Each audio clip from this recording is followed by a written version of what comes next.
88% of Americans say they married for love. And yet, right now, roughly 45% of those same people report being, fundamentally unsatisfied with their relationship. Right. It's a staggering contradiction. It really is. I mean, I want you, the listener, to really let that disconnect sink in for a second. We have this entire culture building their lives around this concept of romance, but nearly half the population is walking around feeling like the foundation they chose just isn't holding their weight. Yeah, and it becomes even more eliminating when you look at the epidemiological estimates. Because researchers studying long-term human bonding estimate the actual probability of finding genuine, lasting love is somewhere between just 3 and 5%. Wait, 3 to 5%? That's incredibly low. It is. Which tells us something crucial, right? We aren't just getting unlucky. We are making a fundamental miscalculation about what we are even looking for. Exactly. We have a society completely obsessed with the idea of a soulmate, yet we clearly have no idea how to identify the real thing when it's sitting right across the table from us. Because that 3 to 5% figure isn't an indicator that genuine love is mathematically impossible to find. It's an indicator that our biological and psychological ability to recognize it is deeply flawed. Yeah. We are constantly mistaking the spark that burns the house down for the hearth that keeps us warm. Oh, I love how you phrased that, which is exactly why we are diving into Ian Mondale's eye-opening book today, Love or Lust. Understanding the difference that changes everything. It's such a brilliant book. It really is. And our mission for this deep dive is to unpack the biological, the emotional, and the highly practical differences between a fleeting chemical high and a warmth that actually stays. It's a necessary intervention, frankly. Nobody sits us down in high school and teaches us how to navigate our own neurobiology. We aren't given a manual for how to interpret the signals our bodies send us. Right. So the objective today is to hand you, the listener, the map you were never taught how to read. Okay, let's unpack this. And as we go through these findings, I want you to really think about your own life. Bring to mind those past intense connections you had, or maybe evaluate the one you're in right now. Yeah, that context is key. Because the core premise Mondale starts with is that our brains are actively, biologically pulling a bait and switch on us. They are. And it comes down to hard neuroscience, not just, poetic metaphor. There was this massive meta-analysis of brain imaging data from 20 separate studies conducted at Concordia University. Okay. The researchers wanted to map the exact physical locations of lust and love in the brain. And what they found completely disrupted the field. Both of these intensely different feelings activate the exact same deep brain structures, specifically the insula and the striatum. Let's break those down for the listener just because that sounds like we are throwing medical jargon around. What do the insula and the striatum actually do? Good point. So the insula is the part of your brain that processes interoception, meaning it takes physical sensations from your body and translates them into emotions. Okay, got it. And the striatum is your brain's core reward and motivation center. It's the thing that makes you crave things. So both love and lust are lighting up the exact same circuitry for physical sensation and intense craving. So the brain is using the exact same hardware for a 3-week fling as it is for a 50-year marriage. Precisely. The only biological difference the researchers could find was where the activation happens within those specific structures. Lust fires at the back of the insula and striatum. Love fires at the front. That is fascinating. So the back of these brain regions is dealing with immediate sensorimotor processing, right? The physical here and now. Exactly. And the front is where we process complex, abstract thought and long-term valuation. So it's like lust and love are occupying the exact same house in your brain, just throwing parties in different rooms. Lust is throwing a chaotic party in the basement, while love is quietly drawing up a 50-year architectural plan in the upstairs office. That is a highly accurate way to visualize it. Your body physically knows the difference between a temporary physical state and a long-term bond, long before your conscious mind has caught up. And dopamine doesn't come with a warning label. It just screams, more. Go toward this person. Right. It doesn't tell you that this is a temporary localized brain state. What's fascinating here is how that chemical timeline dictates our real-world behavior. How so? Well, lust is driven heavily by dopamine and testosterone. It forces a hyper-focus on the immediate present. But love runs on oxytocin and vasopressin, which are the chemicals that build deep, long-term attachment. Okay. If you map this onto human behavior, The average romantic relationship lasts about 2 years. I have to imagine that 2-year mark is not a random coincidence. It's the exact opposite of random. 2 years perfectly aligns with the evolutionary timeline for when that initial dopamine-heavy brain chemistry stabilizes. So evolution basically sets an alarm clock. Pretty much. Evolutionarily, that intense chemical high only needed to last long enough for a couple to meet, mate, and ensure an infant survived its most vulnerable stage. Wow. Once the novelty ends, the dopamine drops. At that 2-year mark, you either transition into the oxytocin-driven phase of real love, or you suddenly wake up, look at the person across the room, and realize you're sharing a life with a stranger. Because the only thing holding you together was a neurochemical high that just evaporated. And since our biology is actively trying to trick us with dopamine, the book notes this staggering statistic. People who cheat in their first serious relationship are 3 times more likely to cheat again. Yeah, that stat always shocks people. But if you understand the brain science, that makes complete sense. They aren't looking for a new partner, they're looking for a new hit of dopamine. They are continually abandoning relationships the moment the fire at the back of the brain moves to the front. Exactly. They are addicted to the onset of the feeling, rather than the feeling itself. So, if our biology is operating this covertly, it leads perfectly into how these chemicals manifest in our daily behaviors. We need to know how to spot the difference while we are still in the thick of it. We do. And Mondal breaks this down by outlining 7 behavioral signs of lust versus love. The most dangerous sign of lust is what psychologists call the idealization effect. The idealization effect. Okay, what is that? So dopamine actually suppresses the prefrontal cortex, which is the part of your brain responsible for critical thinking and judgment. You aren't just ignoring red flags, your brain is literally failing to process them. It's the neurological equivalent of putting a heavy Instagram filter over reality. You smooth out all their flaws, their inconsistencies, and you interact with a flawless projection rather than a flawed human being. It's spot on. Another massive indicator is how you relate to the other person's autonomy. Lust generates possessiveness. It's rooted in consumption. Right, the internal monologue is, I want them, they are mine. Yes. Whereas love, by contrast, generates protectiveness.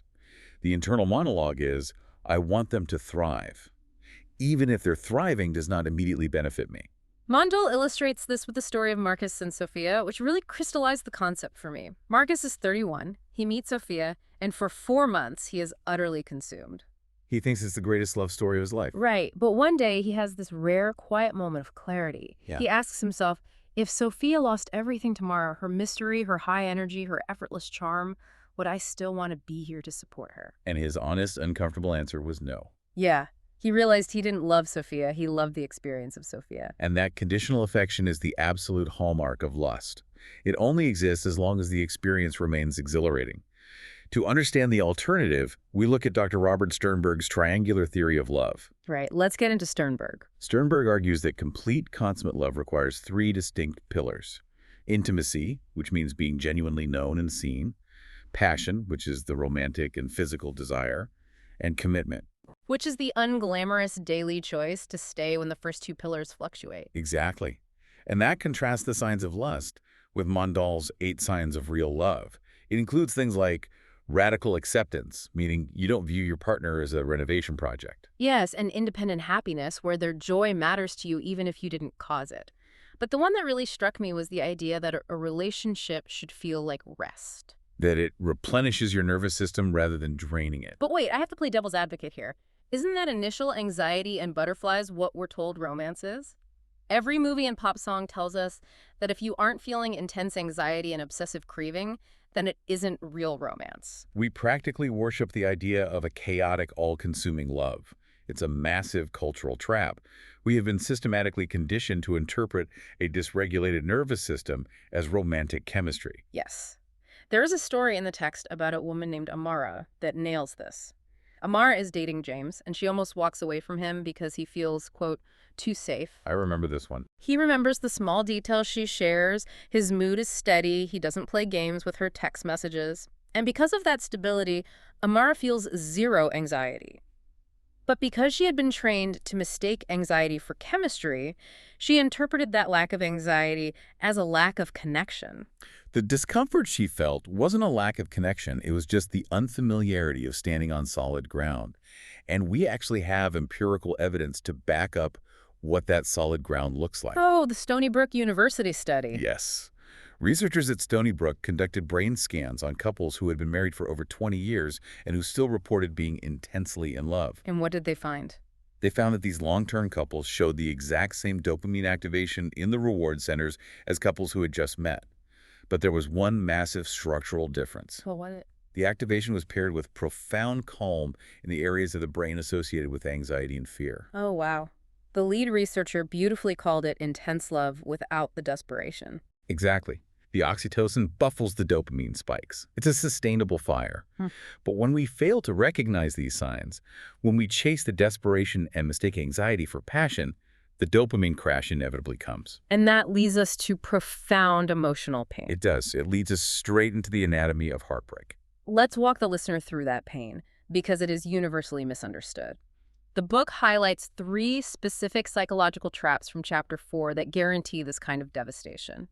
First, there's Layla. Right, Layla. She dates a guy who overwhelms her with attention initially but fades fast. When she analyzes the wreckage, she realizes she didn't actually love him. She loved the reflection of herself she saw in his eyes. She loved the feeling of who she became when he validated her. She was using a person as a mirror. Exactly. Then you have David. He meets Priya, and within 4 weeks, he is completely consumed. He is crafting the perfect texts, planning vacations in his head, entirely obsessed, but Priya was just being polite. David had built an entire architectural model of a relationship inside his own mind. The real Priya was just a prop in his fantasy. He was experiencing limerence. We should define limerence for the listener because it is often confused with just having a crush. Limerence is an involuntary, highly obsessive cognitive state. It's an acute need for your feelings to be reciprocated to the point where it impairs your daily functioning. You aren't interacting with a person, you are interacting with a projection. And finally, there's Nadia. She stayed with Ethan for 4 years. They never fought, it was deeply comfortable, but Ethan never once asked her a probing question about her internal life. She mistook the inertia of habit for the security of love. And when the illusions broke for Layla, David, and Nadia, they were hit with a reality that we need to validate right now. That kind of heartbreak is not just a localized emotional event. It is a severe systemic physiological trauma. So what does this all mean? When you are lying on the floor feeling like your chest is literally caving in after a breakup, what is biologically happening to you? There is a landmark study from the University of Michigan that mapped this exact phenomenon. They placed recently heartbroken individuals into an fMRI machine and showed them photos of their ex-partners. Yeah, it sounds like torture. It really does. But the scans revealed that heartbreak activates the secondary somatosensory cortex and the dorsal posterior insula. And those are the regions that... Those are the exact same brain regions that process severe physical pain. So your brain literally cannot differentiate between social rejection and touching a hot stove. Evolutionarily, it makes sense. In our hunter-gatherer days, being ousted from your social bond meant you would likely die of exposure or starvation. Your brain uses the same pain alarm for a breakup as it does for a physical injury to force you to take it seriously. That's incredible. It goes even further. The neurological activity of a heartbroken brain is nearly identical to the brain activity of a person going through acute withdrawal from cocaine. Okay, to anyone listening right now who has ever felt like they were losing their grip on reality after losing a relationship, you aren't being dramatic. You are literally coming down from a neurochemical high. You are navigating physiological withdrawal. And it's important to know that the withdrawal changes based on what you lost. Losing a lust-based limerent connection results in a frantic, craving-heavy withdrawal. It's highly intense but usually shorter. Right. Losing real oxytocin-based love is different. It suppresses the immune system and mimics profound bereavement. It's a slower, quieter, deeper grief. And Mondal gives us actionable steps for healing this withdrawal. Namely, you have to feel it without feeding it. Meaning, you must allow the biological grief process to run its course to downregulate your nervous system. But you cannot construct new narratives of pain on top of it. You don't psychoanalyze their old text messages at 2 in the morning. And you have to disconnect. You have to block, mute, and remove the digital reminders to break the dopamine association. Because your brain requires an absence of the stimulus to rewire. If you keep actively scrolling past the stimulus on your phone every single day, you stay in withdrawal. But reading through these patterns, Layla chasing validation, David lost in limerence, Nadia settling for habit, I had a realization. If we are constantly repeating these cycles, The common denominator in all of our relationships is us. It is. To break the cycle of heartbreak, we have to look inward. Which brings us to the core distinction from Chapter 6, entering relationships from hunger versus wholeness. Let's talk about that, because I think it's a game changer. Entering from hunger means accepting less, needing validation, and seeing love as a rescue mission. Yes. It's exactly like going to the grocery store on an empty stomach. You end up putting absolute junk in your cart because you're desperate. But if you go after a good meal from a place of wholeness, you stick to your list. If we connect this to the bigger picture, entering from wholeness means having internal security and seeing love as an addition, not a completion. Because every unhealed wound acts as a filter. What do you mean by a filter? Well, if you have a deep abandonment wound that you haven't acknowledged, and your partner simply asks for an hour of quiet time after work to decompress, your wound translates their ordinary need for space as a catastrophic rejection. You react to a reality that isn't actually happening. So you misinterpret their actions completely. Exactly. It is your responsibility to map those internal filters. So once you've achieved that wholeness and you finally meet someone where the chemistry aligns with genuine safety, how do you actually keep it alive past that 2-year biological cliff we talked about earlier? You have to master the architecture of lasting love. Mondal lays out the key pillars in Chapter 7, heavily emphasizing that love is a verb. It is a daily active practice. He relies on the clinical research of Dr. John Gottman. Oh, Gottman's research is legendary. It is the gold standard. Gottman found that the bedrock of any lasting connection is psychological safety. Without it, a relationship is just two people performing for each other. And Gottman quantified exactly what sustains that safety with his 5-to-1 ratio. Right. For every one negative interaction during a conflict, a healthy couple must have 5 positive or reparative interactions, because human beings have a deeply ingrained negativity bias. He also identified what he famously calls the 4 horsemen of relationship apocalypse: criticism, defensiveness, stonewalling, and contempt. And we have to highlight contempt here. Contempt, eye-rolling, sarcasm, mocking is the single greatest predictor of divorce. Why is contempt specifically so lethal? Because contempt implies moral superiority. It communicates disgust. And human beings simply cannot feel psychologically safe around someone who is disgusted by them. Wow, so to combat that, Mondal highlights Pillar 3, the concept of building a love map. Yes, a love map means maintaining genuine curiosity to continually update your knowledge of your partner's inner world, recognizing they aren't static. The person you married at 25 is a fundamentally different psychological entity at 35. And the biological and emotional payoff for doing this work is unmatched. Which brings us to the Harvard 80-year study on adult development. The ultimate predictor. They found that the single strongest predictor of late-life happiness wasn't wealth or career achievement, but the quality of a person's close relationships. Here's where it gets really interesting. Mondal gives us this ultimate test for real love, the Wednesday evening test. I love this concept. Right. Ask yourself, are you happy just sitting there on a boring Wednesday evening when absolutely nothing romantic is happening? If you feel a quiet gladness just sharing oxygen in their presence, you have built a love that stays. It strips away the performance of romance. What is left is radical acceptance. So to summarize this journey for you, the listener, we've moved from the biological tricks of dopamine in the back of the brain through the painful reality of heartbreak as a literal withdrawal to the ultimate realization that lasting love requires wholeness and daily intentional choices. Mondal leaves the listener with a final letter at the end of the book. He says that you deserve a love that knows your real name, the one that shows up in the quiet and the profoundly ordinary moments. I think we all want that. But before we wrap up this deep dive, I want to leave you with a final thought to mull over. The author talks about creating a love map to understand your partner's changing internal world. Yes. But based on everything we've unpacked today, I want you to ask yourself, have you ever taken the time to draw a love map of yourself? Before you try to navigate someone else's mind or ask them to navigate yours, do you actually know your own coordinates? That is the essential prerequisite to any real connection. Because if you don't know what wounds are driving your hunger, you might just find yourself walking blindly toward a temporary fire, hoping it will keep you warm, only to realize far too late that you've burned the house down. Think about it. See you next time.